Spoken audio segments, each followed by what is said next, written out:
Bienvenidos a Lo Simple No Vale. Hoy tengo el placer de contar con la actriz Adriana Ugarte. ¿Qué tal estás?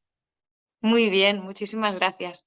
Y bueno, lo primero, un placer que te pases por el canal y por compartir tu tiempo.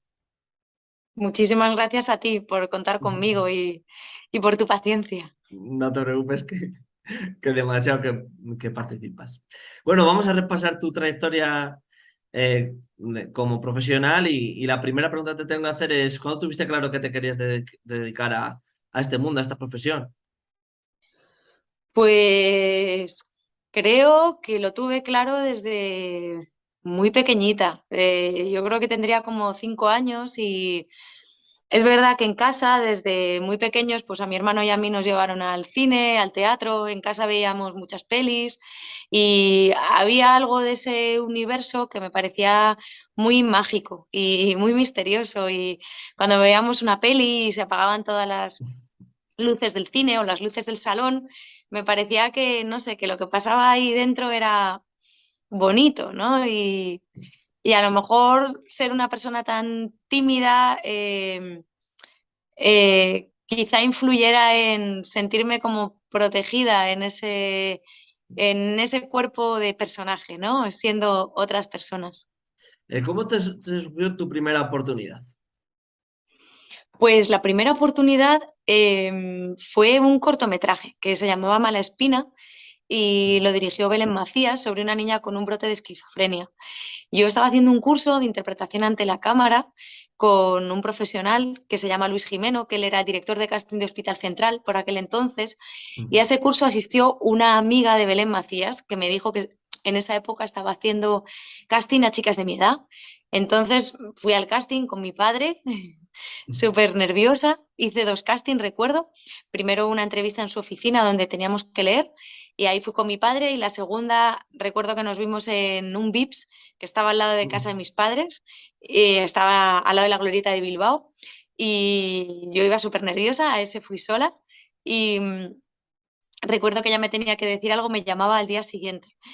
Entonces sí me acuerdo que esa noche no dormí y que cuando sonó fue súper fuerte porque cuando sonó el teléfono eh, era teléfono fijo, además. Y Ostras. sí, sí, sí, sí, sí. Era teléfono fijo y yo le di el teléfono de casa de mis padres. Y cuando sonó el teléfono, me llamó por la mañana, fui corriendo del cuarto de mi cuarto, de mi habitación, porque te lo juro que digo, es ella, ¿sabes? Es ella. Y yo pensaba que me iba a decir que no, la verdad. No pensaba que me iba a decir que sí, porque yo no había hecho nada hasta entonces.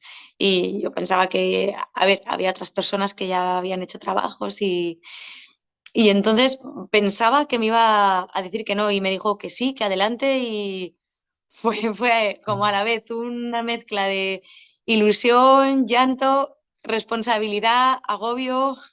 Creo que es un poco lo que me sigue pasando a día de hoy, ¿no? Cuando te dicen que sí, que se te mezcla la alegría de que vas a hacer el proyecto y a la vez decir, pues, puedo hacerlo, ¿sabes? Estoy yo capacitada para desempeñar esto. Te vienen un poco todos tus miedos. ¿Cómo gestionabas las emociones en esos primeros pasos que empezabas a dar? Uf, pues no sé, yo creo que las gestionaba de manera más intuitiva y ahora intento gestionarlas por adelantado, pero tampoco me sirve de mucho. O sea, creo que las gestiono igual de regular que por aquel entonces. Es verdad que las emociones puedo decir que en cierto modo me arrasan. Empiezo con muy buen pie el proyecto y muy centrada y como muy serena y a medida que avanza, imagino que el cansancio me hace mella, que estar llorando o en contacto con el dolor muchos días seguidos también me hace mella y a medida que avanza el rodaje me noto mucho más vulnerable y más insegura. O sea, no eres capaz de abstraerte un poco de las emociones que sientes al interpretar un papel y luego de tú cuando sales de ahí. Soy capaz hasta cierto punto. Hay días que soy capaz y hay días que como se te haga un poco cóctel emocional de lo vivido ahí, de tu vida fuera, de también tus cosas por resolver fuera, de tus tormentas internas, a veces hay días un poco que son explosivos. ¿Y cómo lo haces cuando interpretas un papel? ¿Cómo haces para irte metiendo en él, conociendo un poco más sobre la profesión que te toque hacer? Pues me gusta mucho investigar, Mm, desde el testimonio cara a cara, ¿no? Con las personas que tenga cerca, ya sea, pues no sé, un familiar o un amigo o un conocido de un amigo o alguien que a lo mejor conozca parte de la productora. Me acuerdo, por ejemplo, para preparar H, mm, necesitaba, sí, en cierto modo, pues conocer cómo eran los sentires de una prostituta. Y claro, cerca no tenía ninguna prostituta conocida, ni tampoco tenía ningún amigo que me fuera a poner en contacto o que quisiera. Entonces, aquello se complicó un poco más. Y recuerdo que a través de la productora pude entrar en contacto con una organización eh, de mujeres transexuales que ejercen la prostitución y fue una mañana muy, muy provechosa de entrevistas. Entonces, pues tiro mucho de eso, ¿no? De intentar entrevistar a seres humanos reales que desempeñan esa profesión o, en caso, por ejemplo, de Parot, ¿no? Una chica que había sufrido una violación. Intento buscar, en ese caso yo preferí no entrevistarme con personas que hubieran sufrido una violación, sino navegar, ¿no? Por internet y buscar testimonios y entrevistas y también la visión de terapeutas, la visión de, pues eso, de psicólogos, de psiquiatras que me pudieran hablar de esto, ¿no? Desde la visión del profesional, que sería un poco la visión de Blanca Portillo en la serie, y la visión de la víctima, ¿no? Y preferí hacerlo como desde un segundo plano, ¿no? No quería citar a alguien para hablarme de algo tan duro, para, ¿sabes? Para usarlo en mi trabajo, ¿no? Todo este trabajo previo que haces antes del rodaje te consumirá muchísimo tiempo, preparación, entiendo. ¿Sabes qué pasa? Que es muy agradable de hacer y además se Mm. produce algo muy curioso que es como cuando uno se acaba de comprar X coche y no para de ver ese coche por la calle, Sí. o uno está buscando quedarse embarazada y no para de ver embarazadas por la calle, pues cuando de repente tienes el radar puesto en tema mafia, tema prostitución, tema Mm. abuso sexual, pérdida de un hijo, años 20 X, lo que sea, como que de repente algo se activa y estás muy, muy receptivo, ¿no? A toda la información que pueda tener que ver con eso y que pueda enriquecer esta búsqueda. Cuando aceptas un papel, tiene que tener ciertas bases dentro de ti que dices esto, pues mira, estas cuatro líneas rojas no las paso, o tiene que ser Total. un proyecto que me llegue adentro por estas cosas, ¿sabes? No sé un poco si tienes, te guías por alguna causa o razón. Pues mira, has dicho además las palabras mágicas que yo hace años que utilizo, que son líneas rojas. Hay Mm. líneas rojas que, o sea, cuando yo empecé no tenía líneas rojas. Todo era campo abierto, ¿sabes? Todo, o sea, no había límites, no había, también no había vivido a lo mejor experiencias que me enseñaran pues el valor de cuidar mi propia salud, ¿no? Mental y física. Entonces, imagino que las experiencias vividas pues te hacen marcarte unos lugares, ¿no? Yo es verdad que tengo, que considero que hay unos horarios que prefiero no transgredir. Por ejemplo, o sea, creo que trabajar 10 11 horas al día está bien, es suficiente. Entonces, hay personas que trabajan más y yo lo respeto y lo valoro y considero que probablemente esas personas están dotadas o capacitadas para soportar ese nivel. Para mí, 10 11 horas de trabajo me parece que están bien y haciendo un trabajo de estas características, yo siento que cuando supero ese número, empiezo ya como a perder el ancla y empiezo a desestabilizarme. Entonces, para mí, el horario es importante. Es importante también rodearme de personas que yo considero sanas. Y en un rodaje somos muchísimas personas, ¿no? Todas las personas son sanas. Cuando digo sanas, un poco me refiero a sanas para mí, ¿no? Para mi forma de ser y que yo resulte sana para ellas. Entonces, a veces, pues, es una labor pues de empatía, de no buscar a veces, de paciencia, de no caer a lo mejor en lugares o en conversaciones que sabes que a ti a lo mejor te pueden agobiar más, sino buscar a lo mejor otro tipo de, no sé, de rincones, ¿no? Esa para mí es otra cosa que intento. Por ejemplo, que el director para mí sea una persona cuidadosa, cariñosa, es importante que los compañeros con los que trabaje, además de motivarme profesionalmente porque los admire, pues sean personas con las que me apetece trabajar. A medida que pasan los años, me guío más em, por un elemento de paz mental, de buscar rodearme de personas y de proyectos que me dan tranquilidad. O sea, ya como que siento que no vale sufrir, ¿no? A toda costa. Que si ya el trabajo es duro y te vas a tener que sumergir en, en lugares, pues, de mucho sufrimiento, al menos que el entorno sea cuidadoso y sea pacífico. Sí, sería un poco eso. También te quería preguntar, con todo lo que me cuentas, ¿tú a qué consideras que has hecho un buen trabajo, una buena película o una serie? Para ti, ¿qué es, tú cómo la catalogues como buena? ¿El proyecto o mi trabajo? Tu trabajo, cuando tú has hecho una película, una serie, para que tú la catalogues como buena, para ti, qué tiene que tener? Porque claro, una cosa es la audiencia, que la puedes medir por audiencia, por diferentes razones, pero yo quiero Mm. saber para ti. Para mí es buena cuando lo veo y me sorprendo. Y digo, jolines, no me acuerdo cómo hice esto. No sé cómo, cuando no veo la elaboración detrás, ahí digo, me gusta. Mm. Y también te quería preguntar, en los papeles también tienes tú un porcentaje donde no te tengas que guiar por un guión, puedas tú ser, a decir alguna frase que tú quieras o gestionar tú de... Suele pasar, no siempre, pero en general te dejan adaptar el texto a ti, bueno, a tu manera de, no a ti, a tu manera de ver el personaje.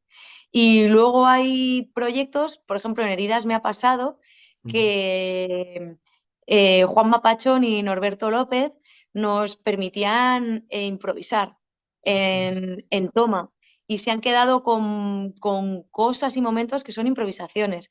Y eso la verdad que es chulísimo. Es chulísimo, es súper divertido y yo noto que te metes como mucho más en el ajo, ¿no? De lo que está sucediendo. ¿Te cuesta más adaptarte a la comedia, al suspense?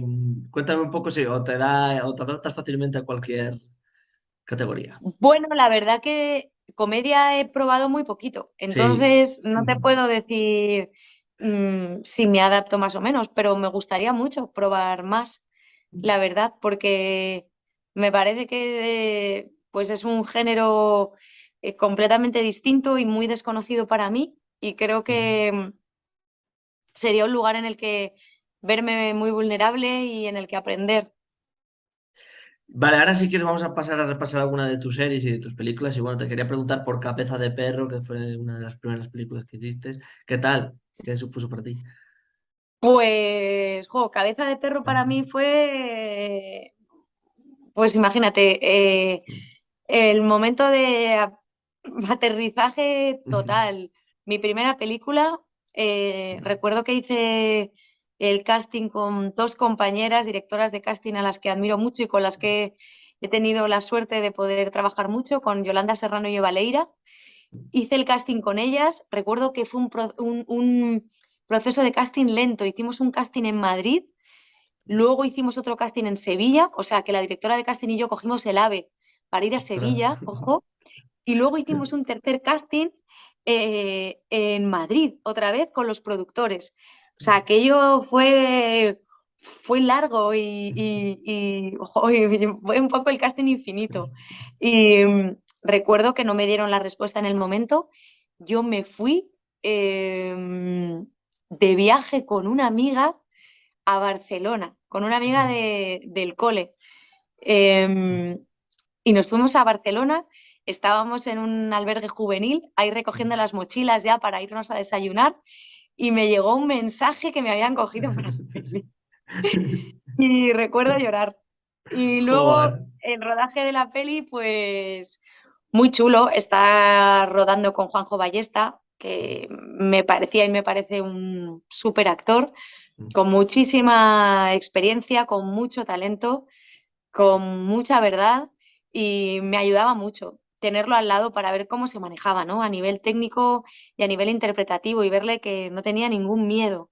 Y yo al revés, yo estaba súper insegura, cada día el rodaje era para mí duro, ¿no? No tenía como no me sentía cómoda, como a lo mejor la experiencia un poquito te puede, aunque no se te vaya la inseguridad, pero la comodidad un poco de, pues de saber qué es cada departamento, qué hace cada departamento, cómo andar por el set y no molestar, no estorbar, porque yo ahí me sentía como perdidísima.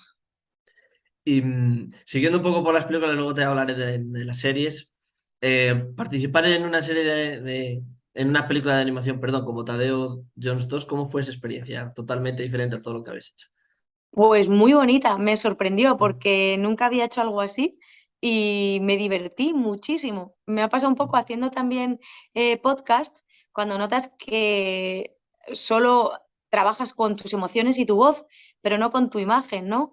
Hay también un descanso de Joder. olvidarte de de cómo se te estará viendo, ¿no? Y que a veces siempre, aunque te olvides, ¿no? Cuando tienes la cámara ahí, estás en la interpretación, pero yo creo que hay un mini huequecito en tu mente de inseguridad que está pendiente del físico, ¿no?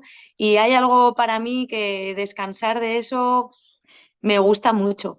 Así que me divertí porque nos pusimos a explorar también otro tipo de voces, ¿no?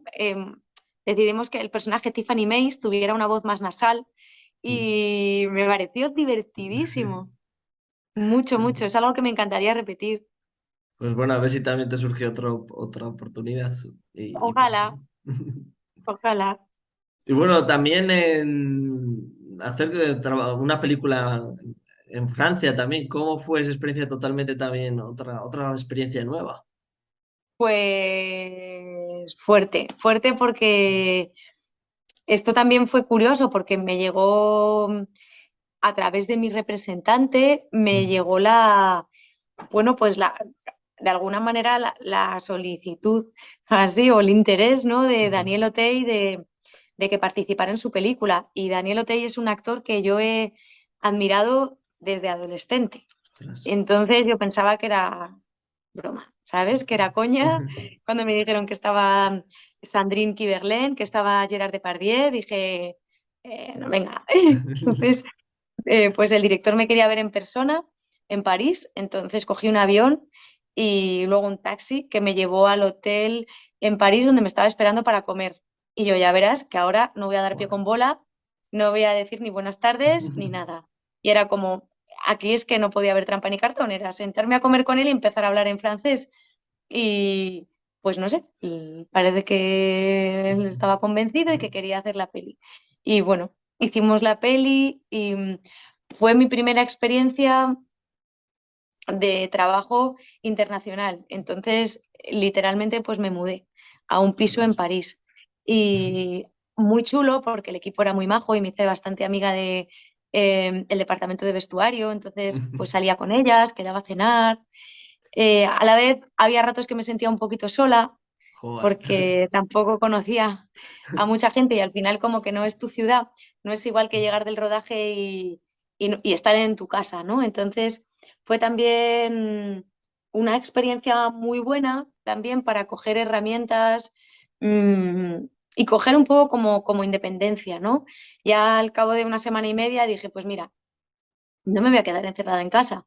Entonces, pues me iba de paseo yo sola, cuando no quedaba con ellas, me iba a museos y me di cuenta que pues no estaba nada mal, sino que estaba muy bien y que además podías conocer y hablar con muchos extraños. Y esto me pasó y me gustó.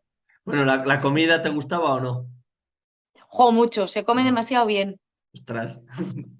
demasiado riquísimo. Y bueno, ¿qué película te ha marcado más? Hemos comentado solo unas pocas, has hecho muchas. ¿Cuál te ha marcado más o todas te han marcado?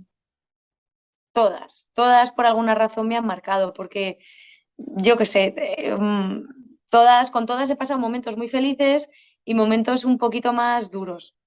Eh, eh, no sé, mucho aprendizaje a partir de cosas buenas y a partir de cosas, pues eso, un poco más complicadas. Entonces, para mí todas las pelis al final han sido entrenamientos. Y bueno, pasando también a hablar de las series, La Señora te marcó muchísimo tus primeros pasos también. Es que la señora al final era pues participar 3 temporadas, 39 capítulos en un personaje muy bonito, en una serie cuidada en la que contaban con equipos técnicos súper potentes y con unos actores flipantes, ¿no? Con Roberto Enríquez, con Ana Wagner, con Rodolfo Sancho, con Berta Ojeda, con Pepe Oliva, con Lucía Jiménez, con un montón de gente impresionante. Entonces, pues llegar ahí, que yo había hecho hasta entonces, yo creo que Cabeza de Perro, si no me equivoco, a ver, Cabeza de Perro, había estado en El Juego del Ahorcado, Sí. y luego había hecho Mesa para cinco y ya está. Entonces, pues no teníamos. Era un personaje además que de repente se convierte un poco en la matriarca, ¿no? Y en la que lleva un poco la casa, ¿no? Esa casona asturiana. Y había que hacer como un trabajo de empoderamiento muy grande. Sí, sí. Y bueno, luego en tiempo de entre costuras también una serie de muchísima calidad y muy buena. Pues El tiempo entre costuras para mí fue la serie que me enseñó a conocer mis límites. Esas líneas rojas de las que hablábamos antes, Sí. para mí El tiempo entre costuras me enseñó esto, ¿no? Este límite me dio una lección muy grande de hasta dónde no soy capaz de llegar, qué cosas me hacen daño, lo importante que es el descanso y de hacer un buen descanso, ¿no? No solo parar, sino que cuando pares, pares de verdad y pares de aquí, ¿no? Sí. Y, y cómo, pues, cuando el drama se va, la interpretación del drama se va a extender a, a lo largo en el tiempo, hay que organizar, ¿no? Estos tiempos de reposo y de calma. Además, con muchísima exigencia cuando tú eres la protagonista y todo va dirigido, soportado por ti. Es que era raro, ¿no? Porque era, como estaba, era la adaptación de una novela escrita en primera persona, la serie también. Mm. Y era raro ver un producto en el que la actriz estuviera todo el rato en pantalla. Y estar todo el rato en pantalla, que Sí. era muy guay porque trabajabas mucho, también tenía la cara B de estar muy poquito en casa, ¿no? Y muy Mm. poquito descansando. Y a la vez estoy súper agradecida, estoy muy contenta. Yo a día de hoy vuelvo a ver la serie y me gusta. Y creo que es una serie que, ojo, pues creo que la estrenamos en 2013, si no me equivoco. Y me parece que es una serie que envejece bien. Mm. Entonces, bueno, y que sigue gustando. Y a día de hoy, en 2022, hay personas que me Mm. siguen parando por la calle con Joder. ilusión y me dicen cómo les ha gustado esa serie, cómo les ha hecho sentir de bien o cómo les ha motivado a hacer el trabajo que siempre han querido hacer, abrir un taller, X cosas, ¿no? Y de Mm. repente, pues ves las caras de la gente, ¿no? Y ves que no sé, que has movido algo bonito ahí dentro y te motiva mucho. Sí, ahora además en la actualidad con todas las plataformas que hay, también te quería preguntar qué han supuesto para ti todas estas plataformas, series con muchísimo presupuesto, donde son buenísimas. ¿Qué ha supuesto también para tu trayectoria? Pues un cambio muy distinto, porque antes pues no pasabas, no había como dos focos de emisión distintos. Ahora Mm. es diferente porque de repente vas a Amazon, luego a Televisión Española, a 3 Player, luego a Antena 3, y entonces es como, hay como un doble estreno de cada proyecto. Y es verdad que a nivel de rodar no cambia mucho, porque tú lo haces como siempre y los equipos y el director funcionan como yo siempre he vivido, ¿no? Que funcionaban. Es curiosa la parte posterior, ¿no? La parte de promoción, de toda la promoción que hay en redes. Sí, esto antes no era exactamente así. ¿Notas también la duración más corta de los capítulos? Sí se nota. Yo tengo que decir que me gusta más cuando están en la duración rodada, en la duración real, en 60 minutos. A mí me gusta más porque entiendo un poco más el conflicto de los personajes. Yo a veces sí noto los cortes y noto un poco que la historia está un pelín acelerada, que te la tragas, pero hay algo, un poquito de irrealidad. Mm. ¿Lo notas como una oportunidad o crees que ha perjudicado al sector? Jo, qué pregunta tan comprometida. Eh, eh, Creo que tiene las dos cosas, fíjate. Creo que por un lado es una oportunidad porque tus trabajos se pueden ver en más países, quizá, y eso a lo mejor podría ser una oportunidad para trabajar en otros lugares. Pues no lo sé porque a mí no me ha llegado trabajo a partir de estrenar una serie en una plataforma. Me llegó trabajo en otro país, por ejemplo, a partir de estrenar una peli. No me pasó a raíz de plataformas. Eh, pero creo que sí, y si no pensamos en cómo puede revertir personalmente, sino en que tu trabajo puede llegar a más personas y hacer sentir cosas bonitas o feas o indiferentes a más número de personas, creo que eso es positivo. En ese sentido, creo que es positivo. Eh, en otros sentidos, como a lo mejor, pues eso, la adaptación a otros tiempos del capítulo, ahí creo que puede perjudicar un poco al producto, la verdad. Bueno, Mm. y también puede suponer para una serie que no ha tenido tanto auge o se ha visto tanto en ese Es una momento. segunda vida, Eso es. total, Mm. total, total. Esto es guay.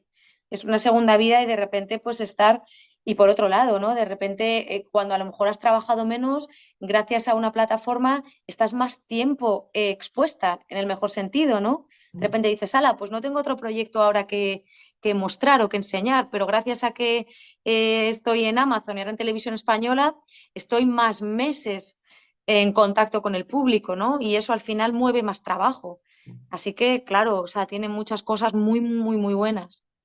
Y para ir terminando, tus proyectos actuales, tus próximos proyectos, ¿cuáles son? ¿Cuál quieres que sean? Que me contaras un poco.